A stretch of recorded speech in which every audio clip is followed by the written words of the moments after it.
Amin. أنا أقرأ إن شاء الله بعد كده دكتور أحمد يترجم. تفضل. أعوذ بالله من الشيطان الرجيم. بسم الله الرحمن الرحيم. الحمد لله رب العالمين، حمدا يليق بذاته ملء السماوات وملء الأرض وملء ما شاء من شيء بعد. أهل الثناء والمجد خير ما قال العبد وكلنا لله عبد. والصلاة والسلام على سيدنا رسول الله صلى الله عليه وسلم. أحييكم بتحية الإسلام. السلام عليكم ورحمة الله تعالى وبركاته. وعليكم السلام. أهلا وسهلا ومرحبا بكم في لقاء جديد مع الأربعين النووية لسيدنا الإمام النووي رحمه الله تبارك وتعالى. تفضل يا شيخ عبد العزيز. بسم الله الرحمن الرحيم. قال الإمام النووي رحمه الله تعالى ونفعنا به وبعلومه في الدارين آمين. الحديث الثالث. Hadis yang ketiga. An Abi Abdurrahman Abdullah bin Umar bin Al-Khattab radhiyallahu anhuma qala sami'tu Rasulullah sallallahu alaihi wasallam yaqul buniyal Islamu ala khamsin syahadati an la ilaha illallah wa anna Muhammadar Rasulullah wa iqamis salati wa ita'iz zakati wa hajjil baiti wa shaumi Ramadan. Rawahul Bukhari wa Muslim. Bismillahirrahmanirrahim. هذا الحديث جاء بعد حديث جبريل عليه السلام، وهذا الكلام قد وجد في حديث جبريل عليه السلام الماضي. هذا الحديث الثالث، ولو نظرنا إلى الحديث الثاني لوجدنا أن هذا الحديث بتمامه في الحديث الثاني. Bismillahirrahmanirrahim. Beliau Syekh Thaha mengatakan hadis yang ketiga ini adalah hadis yang datang setelah kita mendengar hadis yang kedua tentang datangnya Jibril kepada Nabi Muhammad SAW. Isi daripada hadis yang ketiga ini bisa jadi sebenarnya sama daripada hadis kedua yang sudah dijelaskan dalam hadis Jibril itu. ذكره الإمام النووي رحمه الله تبارك وتعالى ليس على سبيل التكرار، ولكن ليدل على أن هذه الأشياء لها من العظمة ولها من الاهتمام في الدين الإسلامي ما لها. Al-Imam Nawawi menyebutkan hadis yang ketiga ini bukanlah dalam rangka untuk tikrar, hanya untuk mengulang hadis yang kedua tadi kemudian diulang di hadis ketiga. Tapi kenapa disebutkan hadis yang ketiga ini? Karena hadis ini adalah hadis yang sangat agung, hadis yang sangat mulia dalam Islam. فمن عظمة هذه الأركان أن بني عليها الإسلام. Dan termasuk daripada rukun daripada yang paling mulia adalah rukun Islam itu. ولو نظرنا إلى النبي صلى الله عليه وسلم وهو يتحدث مع أصحابه لوجدناه يصور الأمور المعنوية بأمور حسية، أي الأشياء العلم هذا أمر عقلي يصوره بأمر حسي ملموس يراه الناس. لماذا؟ ليكون أيسر للفهم وأقرب إليهم من الأمور المعنوية.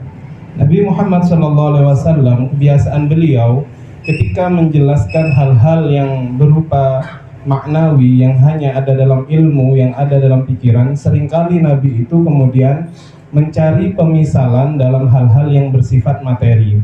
Itu beliau lakukan agar hal yang bersifat abstrak tadi bisa kemudian dibentuk konkretkan dalam hal-hal yang bersifat indrawi. والنبي صلى الله عليه وسلم هو أفضل معلم. نعم، هو من علمه ربه جل وعلا، ولذلك هو أفضل معلم على وجه الأرض. كان يستخدم الأسلوب الجيد لتوصيل المعلومة أو لإيصال المعلومة إلى الطلاب. Nabi Muhammad SAW adalah guru yang terbaik. Kenapa Nabi Muhammad menjadi guru yang terbaik?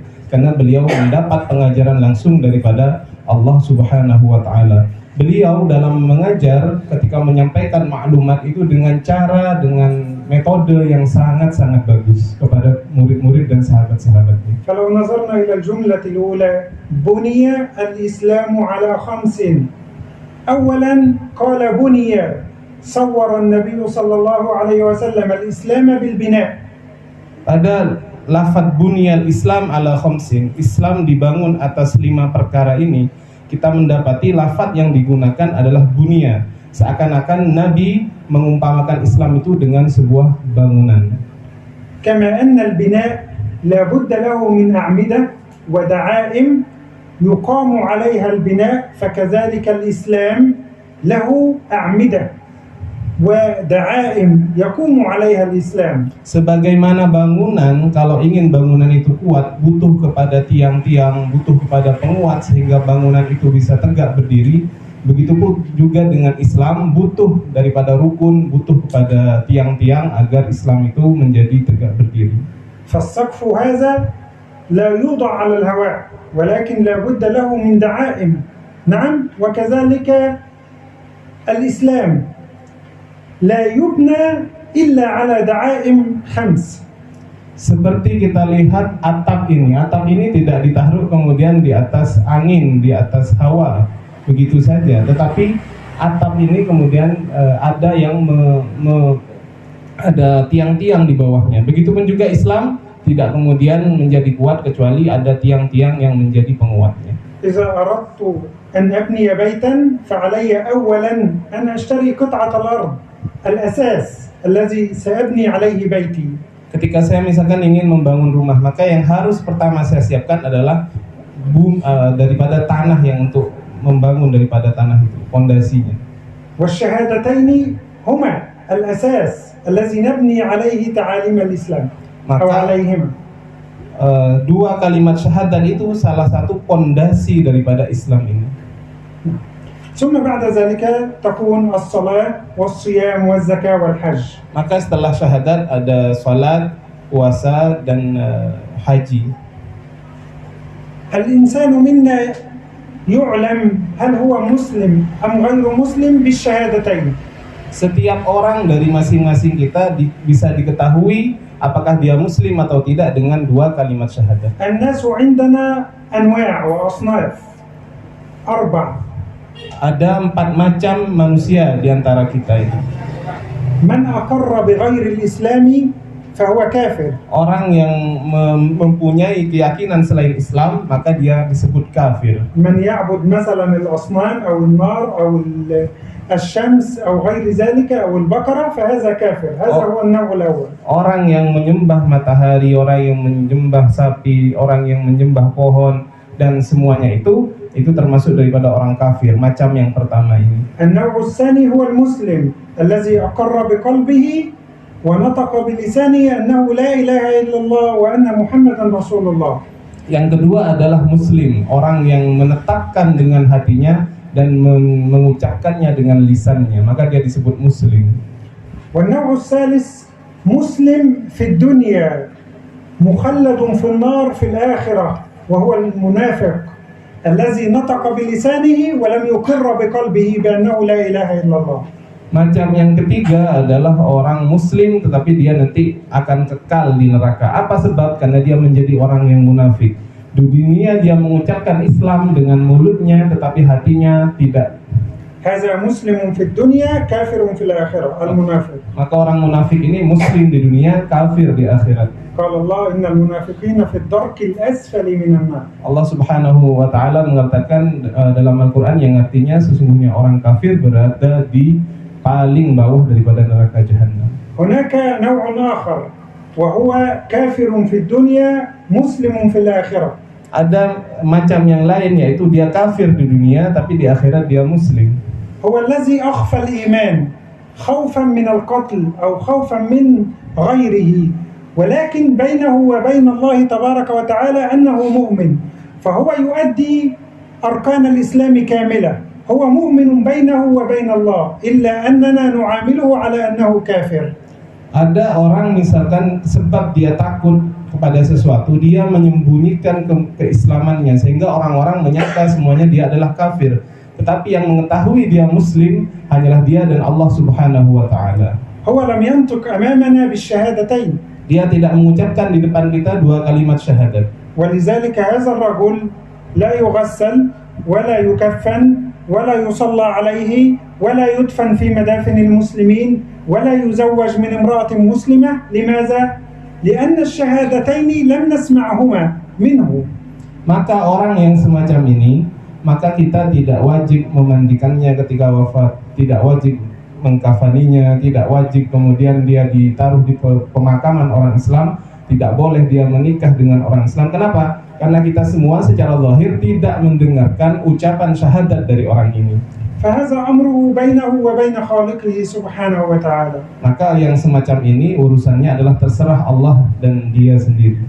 ولذلك من الأدب أن لا تحكم على إنسان بأنه في النار. Maka dari sini termasuk dari adab adalah agar kita tidak memvonis siapapun bahwa dia adalah ahli neraka. الجنة والنار ليستا ملكا لك ولكنهما ملك للمولى عز وجل. فلماذا تحكم على ملك غيرك؟ Surga dan neraka itu bukan milik Anda, dia adalah milik Allah, haknya Allah Subhanahu wa taala. Kenapa kemudian Anda memvonis sesuatu yang kemudian bukan menjadi hak Anda?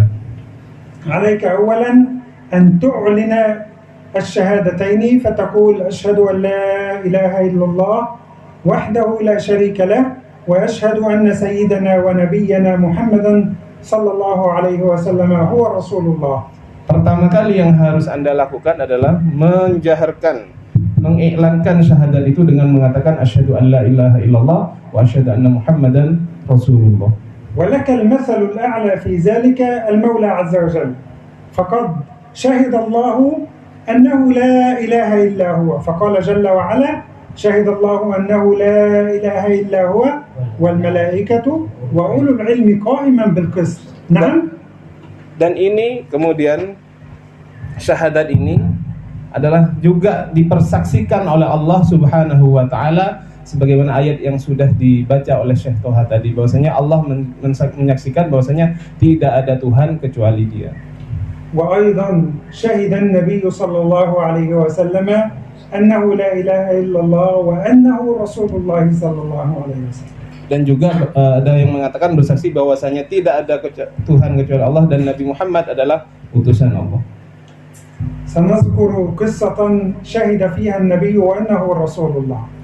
Saya akan menceritakan sebuah kisah di mana Nabi menyaksikan bahwa dirinya adalah Rasulullah sallallahu alaihi wasallam. غزوة تبوك آخر غزوات النبي صلى الله عليه وسلم.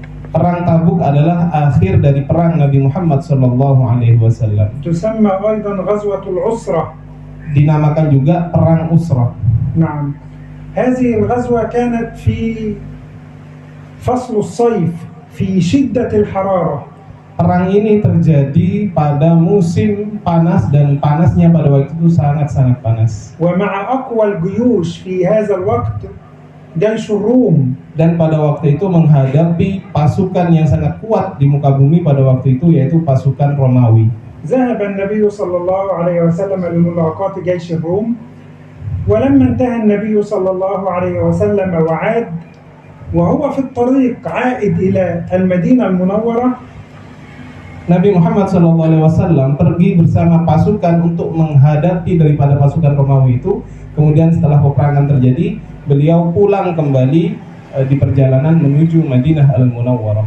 وبينه وبين المدينة مسافة كبيرة. Dan di waktu itu antara Nabi di perjalanan itu dan untuk sampai ke Madinah masih ada jarak yang sangat panjang. كاد الطعام الذي مع المسلمين أن ينتهي. Sampai-sampai makanan yang ada pada orang Islam pada waktu itu hampir saja habis. فتبقى من الطعام قليل جدا. Tersisa dari makanan itu sedikit sekali. غير أن هذا الطعام لا يكفيهم للدخول إلى المدينة. Tetapi makanan yang sedikit ini tidak akan cukup kalau dipakai sampai mereka sampai ke kota Madinah. سيموت أصحاب النبي من شدة الجوع. فماذا يفعلون؟ Akan meninggal daripada sahabat-sahabat Nabi ini karena kelaparan.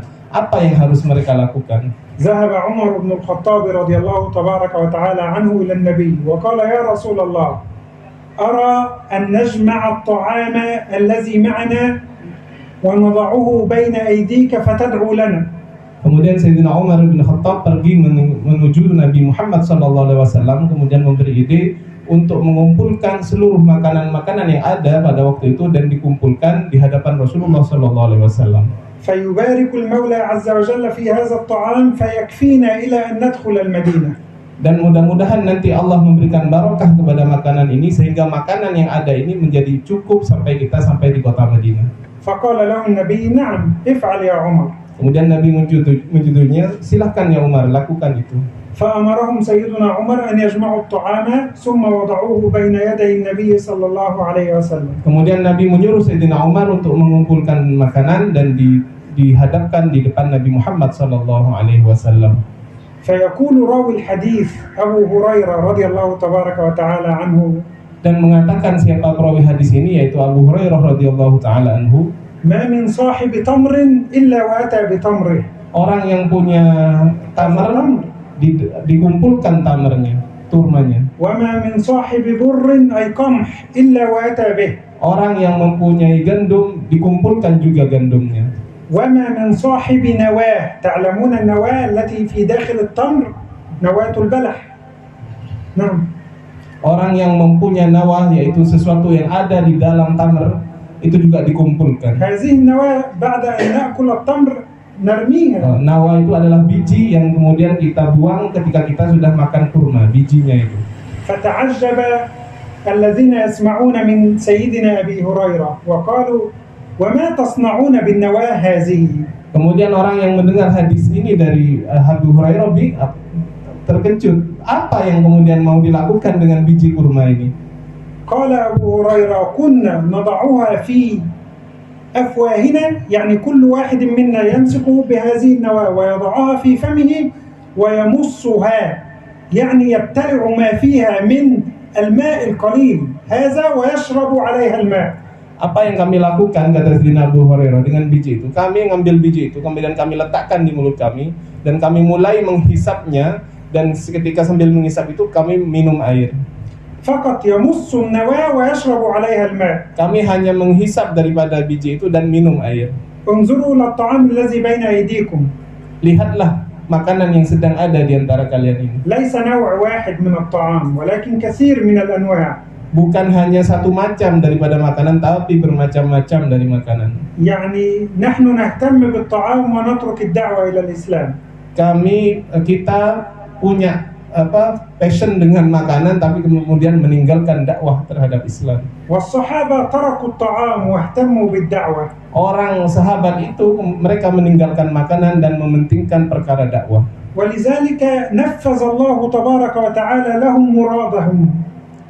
Kemudian Allah Subhanahu wa taala karena sebab itu memberikan segala sesuatu yang diinginkan oleh sahabat-sahabat Nabi ini. كانوا يفكرون في نشر الإسلام وقد نشر الله على أيديهم الإسلام. Mereka hanya berpikir bagaimana mereka bisa menyebarkan Islam, dan terjadi Allah menyebarkan Islam sebab para sahabat-sahabat Nabi ini. ونحن نفكر في الطعام فملأ الله علينا البيوت طعام.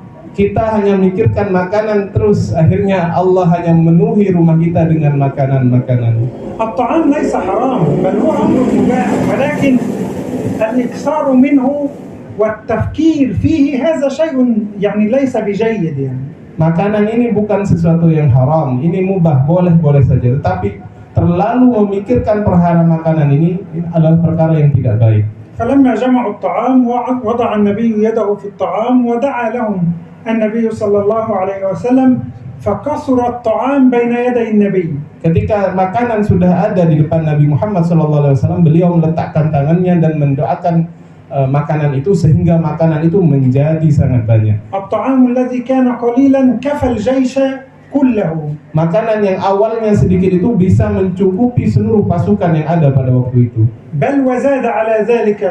Dan akan tetapi masih ada sisa daripada makanan-makanan itu. فعندما رأى النبي صلى الله عليه وسلم هذا الأمر قال أشهد أن لا إله إلا الله وأشهد أني رسول الله. Dan ketika Rasulullah melihat perkara itu, beliau bersaksi asyhadu an la ilaha illallah wa asyhadu anni rasulullah, katanya صلى الله Rasulullah عليه وسلم. sallallahu alaihi wasallam. فبفضل النبي صلى الله عليه وسلم زاد الطعام، فهذه معجزة من معجزات النبي صلى الله عليه وسلم. Maka bertambahnya makanan ini termasuk daripada mukjizat Nabi Muhammad sallallahu alaihi wasallam. بني الإسلام على 5 بين النبي العدد، هذا أولا، هذا هو العدد، ثم بعد ذلك بين المعدود، قال شهادة أن لا إله إلا الله وإقام الصلاة وإيتاء الزكاة وصوم رمضان وحج البيت. بدأ النبي بالعدد ثم بين المعدود. Rasulullah sallallahu alaihi wasallam dalam hadis ini pertama kali menjelaskan jumlah bilangannya yang 5 itu. Baru setelah itu dijelaskan apa saja yang ada dalam 5 itu, yaitu syahadat, menjalankan salat, zakat, puasa, dan melaksanakan haji. وهذا من صفات المعلم الماهر، يعني المعلم الذكي، المعلم القوي هو الذي يجذب انتباه الطلبة إليه. Ini adalah salah satu sifat daripada guru yang mahir, guru yang cerdas. Kenapa? Guru yang cerdas itu menarik dahulu perhatian murid-muridnya kepada dia. كان من الممكن أن يقول النبي صلى الله عليه وسلم ما بني عليه الإسلام شهادة أن لا إله إلا الله وإقام الصلاة وإيتاء الزكاة وغير ذلك، والناس لا ينتبهون إليه. ولكن عندما قال بني الإسلام على 5، الصحابة نظروا إلى النبي وأخذ كل صحابي يعد على إصبعه ويقول 1 2 3 4 5 هكذا. Bisa saja Nabi itu mengucapkan Islam itu dibangun atas salat, zakat, langsung saja disebutkan. Tetapi ketika Nabi mengatakan bunyal Islam alal khamsin, itu Nabi kemudian menunjukkan tangan dan kemudian para sahabat juga memulai menghitung 1, 2, 3, 4, 5 begitu. أنا يعني حينما أتحدث أقول بني الإسلام على 5، فضيلة الشيخ عبد العزيز قرأ شهادتي أن لا إله إلا الله وإقام الصلاة وإيتاء الزكاة، وأنت يا شيخ يعني حينما تتحدث تقول شهادة أن لا إله إلا الله، فكيف نقرأ شهادتي أم شهادة؟ القراءتين صحيحتين بإذن الله. شهادتي على أنها بدل من 5 بالجر، وشهادة بالرفع على أنها خبر لمبتدأ محذوف، والتقدير أولها شهادة أن لا إله إلا الله. فهذا صح وهذا صح بإذن الله. Kemudian Syekh Abdul Aziz tadi katanya membaca dengan lafaz syahadatu atau syahadati. Ada 2 versi dalam membaca hadis ini. Bisa dibaca syahadati atau syahadatu. Kalau dibaca syahadati, dia adalah badal, pengganti dari lafaz khamsin. Kalau dia dibaca syahadatu, dia adalah khabar daripada mubtada yang dikira-kira. في اللقاء الماضي ونحن في بيت الحج محمد نور تحدثنا عن النبي صلى الله عليه وسلم قال بني الإسلام على 5 وجعل شهادة أن لا إله إلا الله وأن محمدا رسول الله، هذا ركن واحد. هل يتذكر أحد لماذا جعل النبي صلى الله عليه وسلم ركنا واحدا مع أنهما أمران، شهادة أن لا إله إلا الله وأن محمدا رسول الله؟ هل يتذكر أحد؟ Pada pertemuan yang kemarin di Rumah Haji Muhammad Nur, pada penjelasan tentang syahadat ini, lafaz syahadat ini terdiri dari 2 syahadat, yaitu syahadat kepada Allah dan syahadat kepada Nabi. Tetapi kenapa kemudian syahadat ini kemudian dijadikan satu rukun saja? Ada yang ingat kenapa kemudian ini hanya menjadi satu rukun? Uridul ijabah. Saya ingin ada yang menjawab. Kenapa ini hanya dijadikan satu rukun? Syahadatu an la ilaha illallah wa anna Muhammadar Rasulullah. Saya coba dijawab biar saya juga semangat. لا توجد إجابة. Mungkin saya tidak ngikutin. Tafadhal. Mungkin berkaitan dengan warafa'na laka dzikrak. أحسنت. نعم. ولكن هناك إجابة أخرى. يعني هذه إجابة جيدة، ولكن هناك نعم. ولم يأتي في المحاضرة السابقة. هو لم يأتي ولذلك نقول له أحسنت. بارك الله فيك. يعني علينا أن نفكر لماذا جعل النبي شهادة أن لا إله إلا الله وأن محمدا رسول الله ركنا واحدا ولم يجعلها ركنين. Kenapa syahadat ini menjadi satu rukun, tidak kemudian menjadi 2 rukun? نحن Kenapa? ذكرنا ذلك. Sudah saya jelaskan kemarin, mungkin ada yang ingat, yang hadir. نقول مرة أخرى Allah uktub ya jamaah. اكتبوا أيها. شهادة أن لا إله إلا الله تعني الإخلاص. Syahadat kepada Allah Subhanahu wa taala maknanya adalah ikhlas. وأن محمدا رسول الله تعني الاتباع. Bersyahadat kepada Rasulullah sallallahu alaihi wasallam maknanya adalah ittiba, mengikuti Nabi. ولا يقبل عمل في الإسلام إلا بالإخلاص والاتباع. Tidak diterima sebuah amal dalam Islam kecuali dengan ikhlas dan ittiba, mengikuti Nabi Muhammad. إذا أردت أن أصلي فأقول أصلي لله فهذا إخلاص. نعم.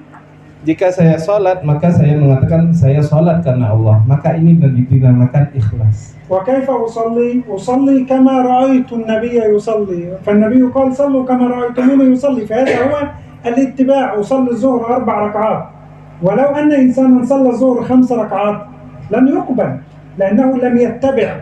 نعم، فعلينا بالإخلاص ثم الاتباع، وعلينا بتذكر هذا الأمر جيدا. Kemudian yang kedua, kita harus ittiba, mengikuti Nabi Muhammad SAW.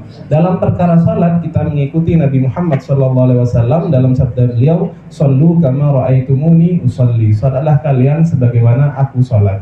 Apakah kemudian kita salat asar misalkan Nabi salat 4 rakaat, kita akan salat 5? Tentunya kita akan mengikuti Nabi Muhammad SAW. اليهود والنصارى يقولون لا إله إلا الله. Nah, Yahudi dan Nasara mengatakan la ilaha illallah. فما الذي يفترق بينك وبينه؟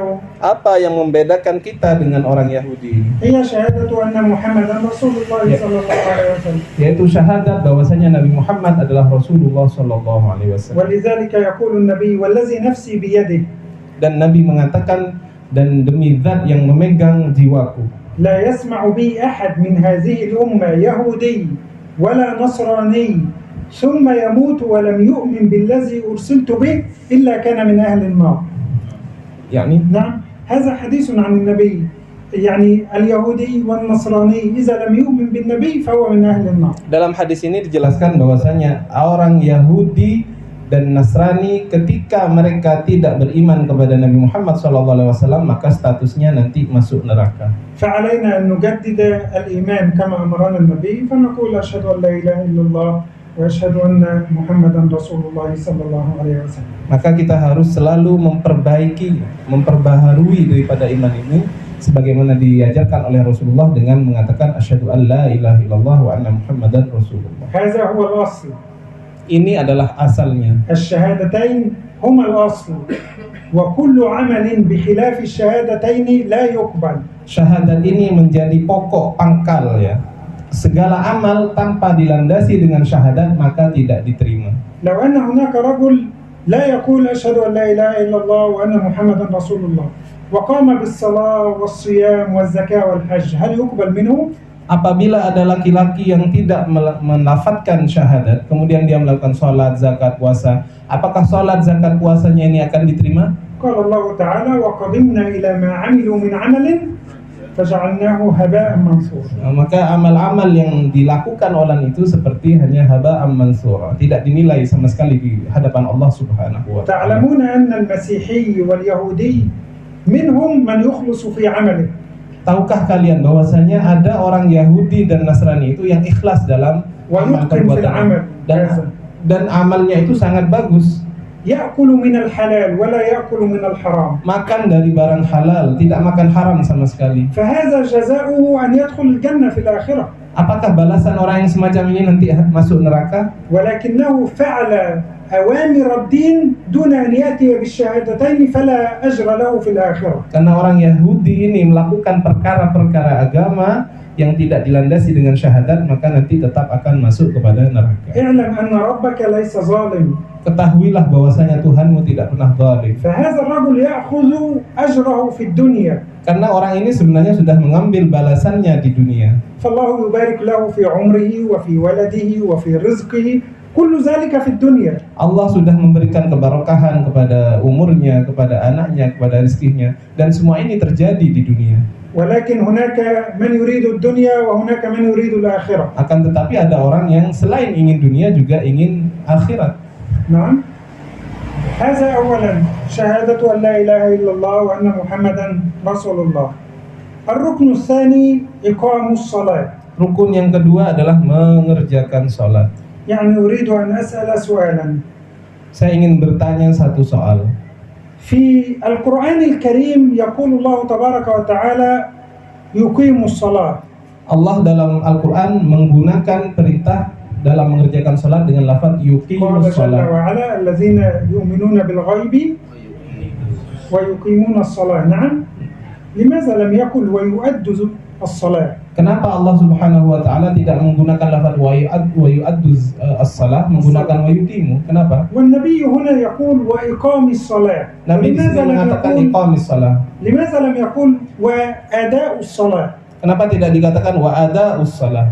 يعني هل أحد من السادة العلماء لديه إجابة؟ Adakah yang bisa menjawab? يعني لا بأس إذا كان عندك جواب فتفضل به، لا بأس كما تفضل فضيلة الشيخ. Ya, jawab saja kalau memang ada yang ingin menjawab, tidak ada masalah. تفضل. Silakan, pakai bahasa Indonesia nggak apa-apa. Karena dilakukan dengan rukun-rukunnya dan syarat-syaratnya yang betul. Li'annahu fa'alahu bi arkanihi wa syurutihi yani al-kamilah. نعم.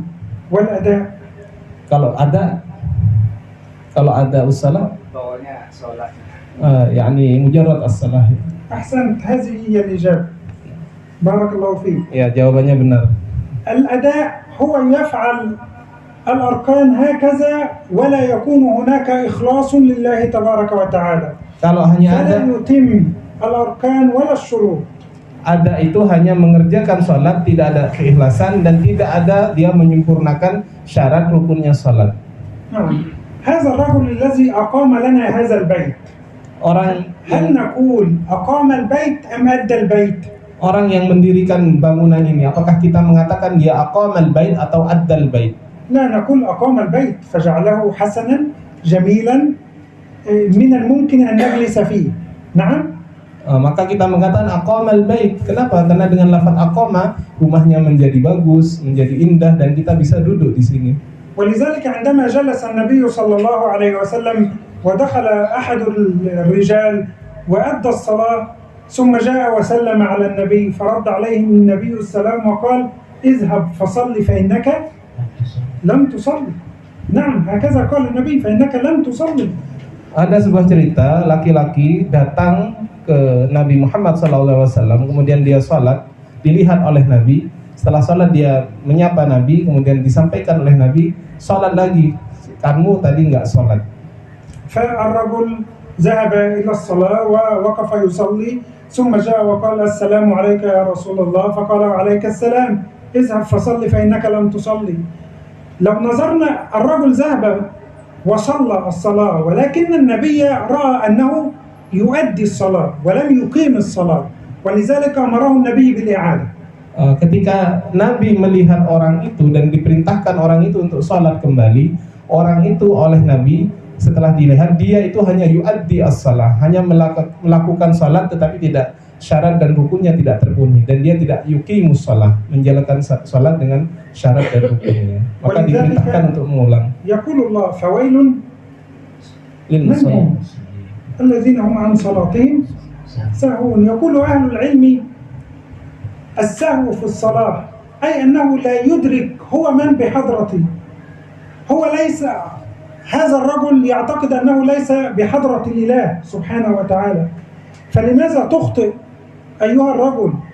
هذا ذنب عظيم، أنت في حضرة الإله، استقم يرحمك الله. ونحن نسمع الإمام وهو يقول استقيموا يرحمكم الله. هو ينبهنا أنتم في حضرة الإله، أنتم في حضرة الملك، عليك أن تسوي نفسك وتسوي ثوبك، عليك أن تسوي أو تسوي قلبك أولا. أنت تذهب والله ينظر إلى القلب ولا ينظر إلى الإنسان وإلى جسده. فاعتدل يرحمك الله. Ya, panjang sekali. Nah.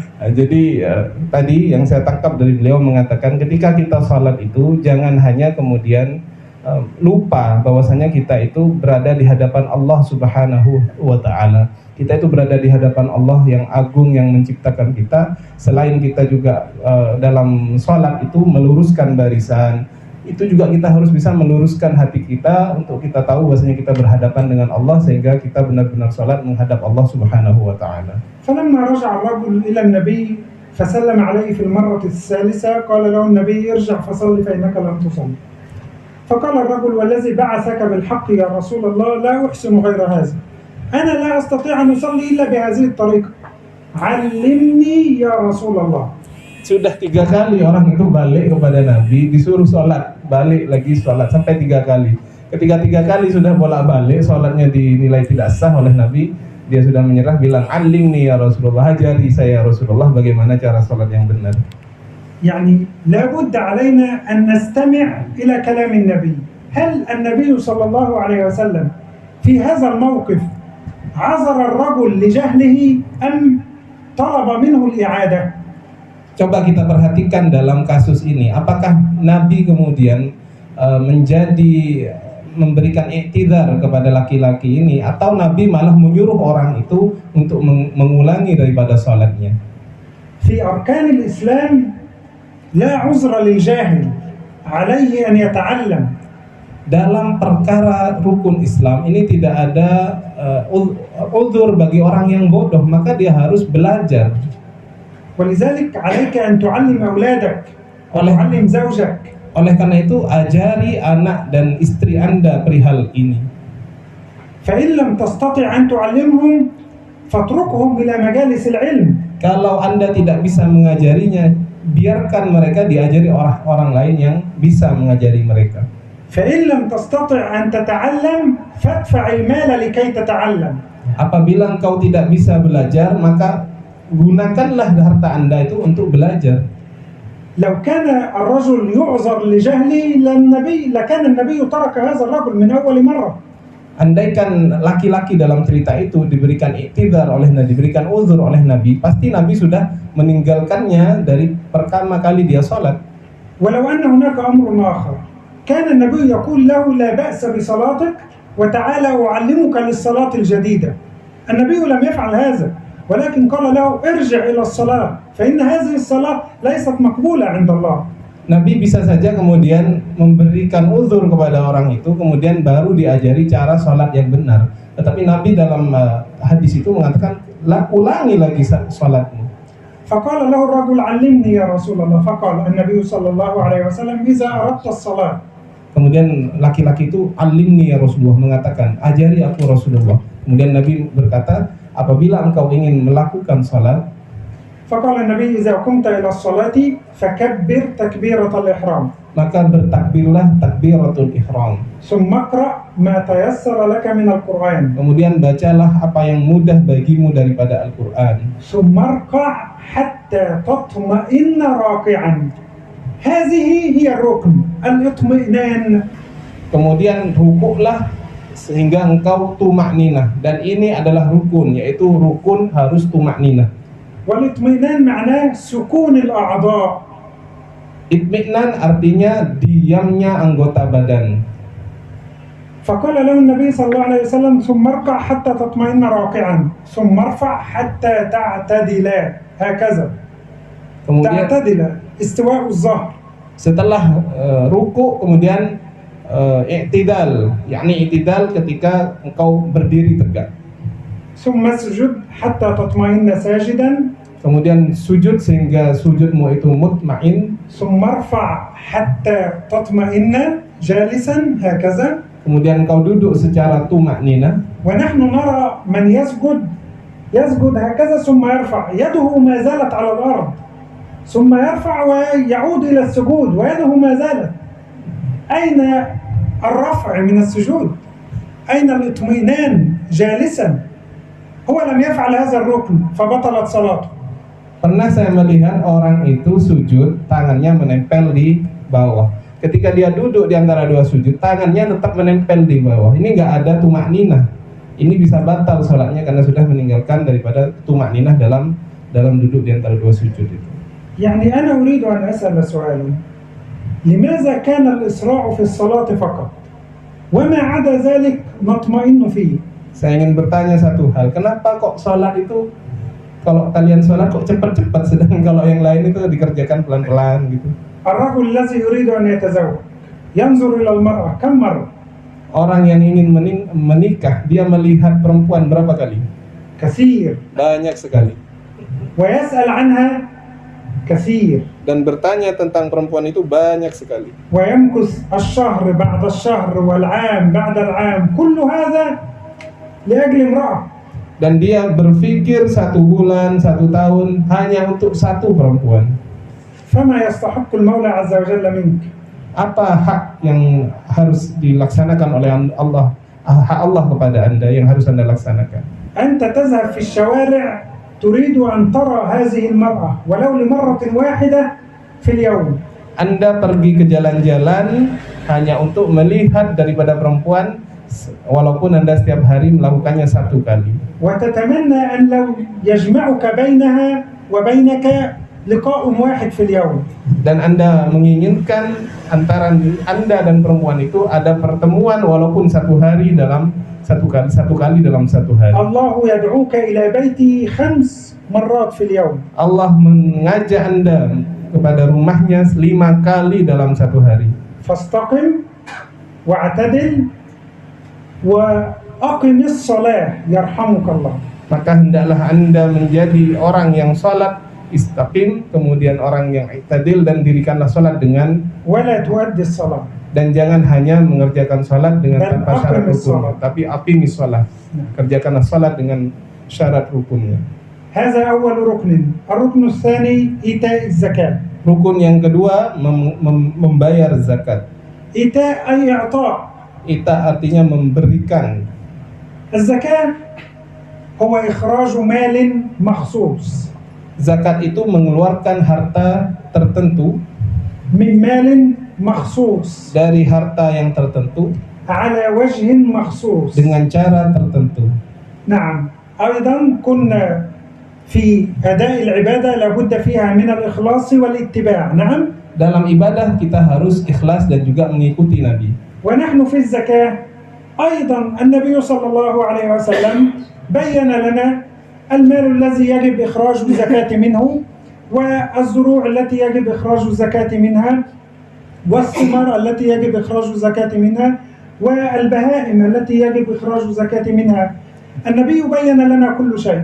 Dan dalam perihal zakat ini Nabi pun telah menjelaskan kepada kita apa yang harus kita zakati, apa kemudian buah-buahan yang ada zakatnya, apa kemudian daripada hasil kebun yang ada zakatnya, dan semua sudah Nabi jelaskan. بالنسبة إلى الأموال سريعا يعني 85 جرام من الذهب. Daripada harta 85 gram daripada emas, عيار 21. dan dia 21 karat kadarnya daripada emas. عندنا عيار 18 نعم. و21. نعم عندنا. هنا Ya. نعم. هذا 85 جرام من الذهب. إذا حال عليه الحول أي مضى عليه العام الهجري وليس Apabila الميلادي. 86 gram emas ini kalau Anda simpan dalam 1 tahun, maka itu wajib dizakati. وجب فيه الزكاة وهي إجمالي المال الذي معك 2.5%. Jadi kalau Anda punya harta yang kemudian sampai kepada nisab, itu nanti zakatnya hanya 2,5% يعني setiap tahun. أمر بسيط. نأخذ هذا المال ونقسم على 40. Maka ini hanya perkara simpel daripada perkara urusan harta dalam zakat ini. لو أن معي مثلا مال Andaikan saya punya harta أتم النصاب في أول شوال، يعني في أول شوال أصبح معي 85 جرام من الذهب أو ما يعادلها من الروبية. dan nisabnya sudah sampai misalkan pada bulan Syawal, senilai misalkan dengan 86 gram kalau dinilai dengan emas, sudah sampai kepada nisab ini. في 1 شوال العام القادم Pada 1 Syawal pada tahun berikutnya, أجمع ما معي من المال saya mengumpulkan seluruh harta-harta saya, ولو أني أعطيت مبلغ مليون روبية إلى الدكتور أحمد أحسبه أيضا. andaikan saya meminjamkan uang 1 juta kepada saya juga menganggapnya sebagai harta saya. لو أن رجلا اقترض مني مالا مثلا مليون أو 2 مليون أو 3 مليون هذا أحسبه أيضا على هذا المال وأخرج الزكاة على جميع المال. Andaikan saya meminjamkan uang kepada orang lain 1 juta, 2 juta, maka ini juga termasuk daripada harta saya. سريعا بالنسبة للزروع والثمار. Daripada buah-buahan zakatnya bagaimana? عندنا يقول السادة الأحناف رضي الله عنهم زكاة الزروع والثمار على كل ما أخرجته الأرض قليل أو كثير. Daripada sadah Ahnaf, mazhab Hanafi mengatakan seluruh dari buah-buahan itu ada zakatnya, baik hasilnya sedikit ataupun banyak. كنا في مصر ندرس فيما سقط السماء العشر. Di Mesir kami mempelajari apa yang diairi oleh air hujan itu zakatnya 10%. وكنا نقول كيف هذا الأمر يعني فيما سقط السماء العشر المطر عندنا لا ينزل. وبجوار الدكتور أحمد والشيخ عبد العزيز يعني ذهبوا إلى مصر قد يمر العام ولا ينزل المطر عندنا في مصر فكيف فيما سقط السماء العشر. فعندما جئت إلى هنا علمت فيما سقط السماء العشر. Di Mesir kami nggak tahu perihal ada yang mengatakan kalau tanah itu, tanaman itu kemudian diairi oleh air daripada langit, air hujan, itu zakatnya 10%. Ketika saya dulu di Mesir saya bingung karena di Mesir itu setahun nggak ada hujan sama sekali, pengairannya dari sungai Nil. Baru saya tahu nyampe di Indonesia itu kalau ada kemudian tanah-tanah yang mendapatkan air daripada air hujan. من الممكن أن يضع الفلاح الحب في الأرض ولا يأتي إليه إلا يوم الحصاد فالماء ينزل. والحمد لله هذا فضل ونعم من الله. Jadi bisa الله saja عليكم النعم. di Indonesia ini Anda lempar saja daripada biji, nanti dituruni air hujan, nanti pada waktunya panen langsung panen gitu. Jadi nggak usah nyiram-nyiram. هذا فيه العشر عندما تجمع الحصاد تخرج عشر هذا الشيء فتحسب المقدار على 10. Maka kalau sampai nisab daripada buah-buahan ini nanti zakatnya adalah 10% daripada hasil pertanian. النصاب كما قال النبي ليس فيما دون 5 أوسق صدقة. نكتب هذا. Ada kaidah yang mengatakan Nabi Muhammad ya, kaidahnya di bawah 5 ausak, dalam ukuran 5 wasak itu tidak ada zakatnya. Di bawah 5 wasak tidak ada zakatnya hasil pertanian. Ini pendapatnya Imam Syafi'i, Maliki dan Hanabilah. نحن قلنا السادة الأحناف يقولون كل شيء يخرج من الأرض فاكهة أو خضروات أو حبوب عليها زكاة. Sedangkan pendapat dari Imam Hanafi, seluruh yang tumbuh daripada bumi, baik itu buah-buahan, baik itu sayur-sayuran, sedikit atau banyak ada zakatnya. لكن المذهب الشافعي والمالكي والحنبلي يقولون لا زكاة إلا في الحبوب.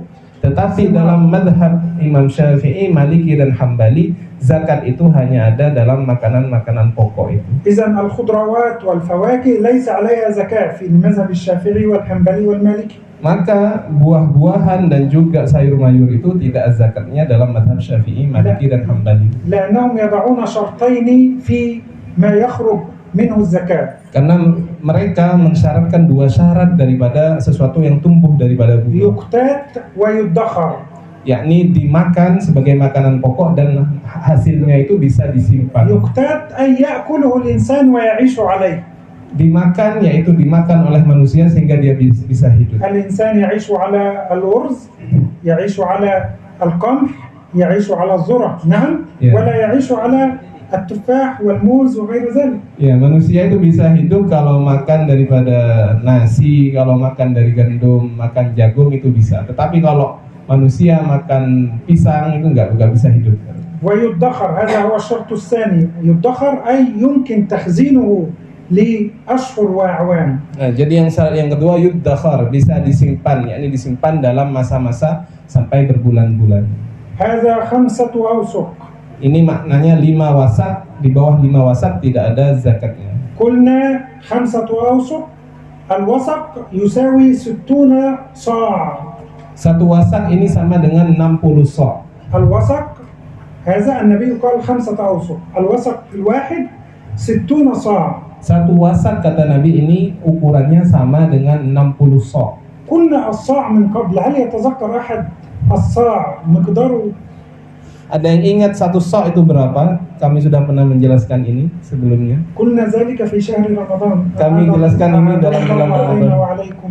Ya, semoga kita bisa kembali ke bulan Ramadan. Ada yang ingat satu sok itu berapa? قلنا 4 أمداد، هذا مد ومد ومد ومد 4 يساوي صاع. Satu mud itu satu tangan ini, ukuran tangan. 4 mud itu sama dengan 4 sok. Jadi satu mud, satu mud, satu mud, satu mud itu sama dengan satu sok. هذا الصاع يساوي 4 أمداد. Satu sok ini 4 mud. طب ولو بالكيل، يعني كم يساوي هذا بالكيل؟ لو أننا نزن ذلك 653 كيلو هذا. Andaikan ini kita kilogramkan berapa? Yaitu 653 kilogram. نعم هذا. Jadi di bawah 653 kilogram, kalau itu adalah hasil pertanian, tidak ada zakatnya. لو كان هذا الحب أو هذا الزرع يسقى بماء المطر فعليك أن تقسم على 10. Kalau misalkan هذا هو العشر.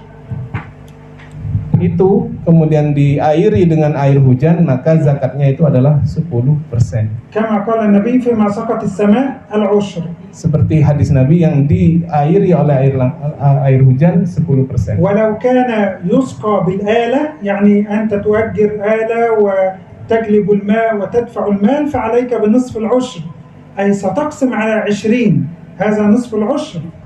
Andaikan itu menggunakan alat, misalkan pakai alat penyedot air itu, maka zakatnya kam 20 يعني هذا Setengahnya 10%.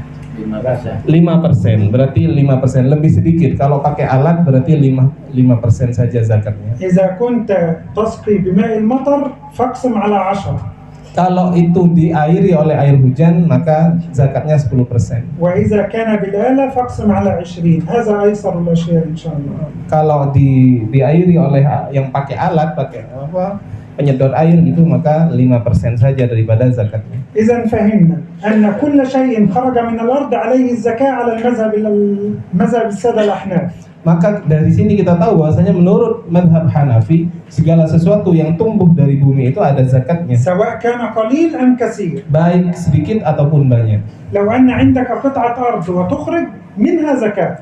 Andaikan Anda punya sedikit daripada tanah, kemudian ada hasilnya, maka ada zakatnya. لكن لو نظرنا إلى رأي الجمهور علينا إذا بلغ النصاب نخرج الزكاة، والنصاب هو 5 أوسق كما شرحنا لكم. Tetapi jumhur ulama mensyaratkan harus sampai kepada nisab pengeluaran zakat ini, yaitu 5 wasak. إن شاء الله. وننتقل إلى حج البيت. وحج البيت معناه قصد بيت الله الحرام لأداء مناسك الحج. Hajjul baiti maknanya adalah menuju Baitul Haram untuk mengerjakan manasik haji. الحج هذا يعني لو نظرنا إلى العبادتين اللذان قبل الحج لوجدنا أن إيتاء الزكاة هذه عبادة مالية، يعني يدفع فيها الإنسان مال فقط، فهذه عبادة مالية.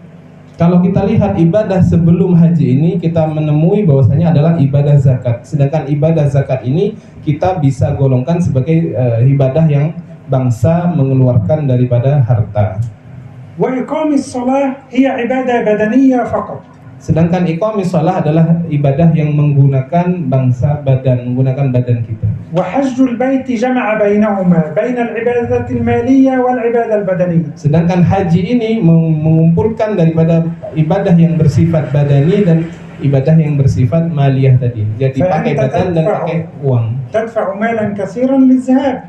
Maka Anda membayar uang yang sangat banyak untuk pergi haji ini. ومناسك الحج هذه تريد شابا قويا. Dan manasik haji ini butuh yang mengerjakannya itu orang yang masih muda, masih kuat. ولا تريد رجلا كبيرا يعني. Dan manasik haji akan susah dikerjakan oleh orang yang sudah tua. فنحن نرى كثير من الناس يؤجلون الحج إلى بعد 60 و70 من عمرهم يعني. Ada sebagian orang kemudian mengakhirkan haji sampai dia berusia 60 tahun, 70 tahun. لماذا أدي العبادة وأنت في كامل القوة والنشاط يعني؟ Kenapa kemudian kita tidak mengerjakan ibadah ini ketika kita masih dalam keadaan kuat, gitu, masih muda? وهي واجبة على الإنسان مرة واحدة في العمر. Dan ini hanya ibadah yang sifatnya satu kali sepanjang hidup. إن استطاع إلى ذلك سبيلا. Apabila Anda mampu melakukannya. لأن الرجل عندما سمع النبي قال يا رسول الله، عندما قال النبي صلى الله عليه وسلم إن الله قد فرض عليكم الحج فحجوا، فقال الرجل أفي كل عام؟ فسكت النبي. أفي كل عام؟ فسكت النبي. أفي كل عام يا رسول الله؟ قال النبي لو قلت نعم لوجبت. Ketika orang-orang mendengar kewajiban haji ini daripada Rasulullah, kemudian ada yang bertanya, ya Rasulullah, apakah haji ini setiap tahun? Rasulullah diam. Ditanya lagi, ya Rasulullah, apakah haji ini tiap tahun? Diam lagi Rasulullah. Sampai 3 kali bertanya seperti itu. Kemudian Nabi menjawab, andaikan saya menjawab iya, itu akan menjadi wajib bagi kamu sekalian. فمن الأدب أن لا تسأل. Dari adab adalah kita tidak bertanya. الله أمرنا بذلك يا أيها الذين آمنوا لا تسألوا عن أشياء تبد لكم. Ya, Allah memerintahkan kita agar kita tidak bertanya. Apabila kita bertanya malah itu menyulitkan kita pertanyaan itu. نعم. إذا لم يعني أصحاب موسى عندما قال لهم إن الله يأمركم أن تذبحوا بقر سكت. لو أتوا بأي بقرة وذبحوها لانتهى الأمر. Kita lihat murid-muridnya Nabi Musa ketika diperintahkan untuk mendatangkan sapi, Nabi dalam firman Allah itu sapi saja begitu. Andaikan mereka setelah itu datangkan sapi mana saja, niscaya sapi itu sudah mencukupi. قالوا ادع لنا ربك يبين لنا ما هي. Tetapi mereka bertanya, tanya kepada Tuhan lagi, sapi bagaimana yang Tuhan itu inginkan? قال إنه يقول إنها بقرة لا فارض ولا بكر عوان. Ya, افعلوا ما تؤمرون افعل واسكت. jadi قال ادع لنا kerjakan. ربك يبين لنا ما لونها قال إنها بقرة صفراء. افعلوا. قالوا ادع لنا ربك يبين لنا ما. لماذا كل هذه الأسئلة؟ Ya, Bani Israel bertanya, sapi yang bagaimana? Apakah dia masih belum menikah begitu, atau dia warnanya bagaimana? Itu mereka bertanya terus. Akhirnya mereka tidak mengerjakan nanti kecuali di akhir. فاشتروها بكثير من الذهب. Dan mereka setelah itu membeli sapi itu dengan nilai yang sangat tinggi. فعندما تؤمر بشيء فافعله. Maka poinnya adalah kalau diperintah sesuatu langsung saja kerjakan. ولا تكثر من الأسئلة. Jangan banyak bertanya. ثم ختم النبي صلى الله عليه وسلم حديثه بقوله وصوم رمضان. Dan kemudian Nabi mengakhiri hadis ini dengan perkataan puasa di bulan Ramadan. وقلنا أن الصوم هو الإمساك عن الطعام والشراب والشهوة من طلوع الفجر إلى غروب الشمس. Dan kami sudah menjelaskan bahwasanya puasa itu adalah imsak, menahan diri dari makan dan minum dari tulu'ul fajr sampai maghrib. وتحدثنا عن ذلك في شهر رمضان. Dan kami sudah menjelaskan hal ini panjang lebar di bulan Ramadan. قبل أن أختم هذا الحديث Sebelum saya mengakhiri hadis ini, ننظر ونرى أن في هذا الحديث قدم الراوي الحج على الصوم. coba perhatikan di hadis ini haji didahulukan daripada puasa. وفي جميع الروايات يقدم الصوم على الحج. Sedangkan dalam riwayat-riwayat yang lain puasa itu didahulukan daripada haji. فالأولى هو تقديم الصوم على الحج. Maka yang utama adalah mendahulukan puasa daripada haji. فنقول شهادة أن لا إله إلا الله وأن محمدا رسول الله وإقام الصلاة وإيتاء الزكاة وصوم رمضان وحج البيت. Maka kami mengatakan yang pertama adalah syahadatu an la ilaha illallah wa anna muhammadar rasulullah, kemudian iqamis shalah, kemudian itaiz zakah, kemudian shaumi ramadan, kemudian hajjul bait. يعني أكتفي بهذا القدر، ولكني يعني كنت أريد أن نأخذ الحديث الرابع، ولكن إن شاء الله في اللقاء القادم بإذن الله. هذا وصلى الله على نبينا ومصطفى، والسلام عليكم ورحمة الله تعالى وبركاته.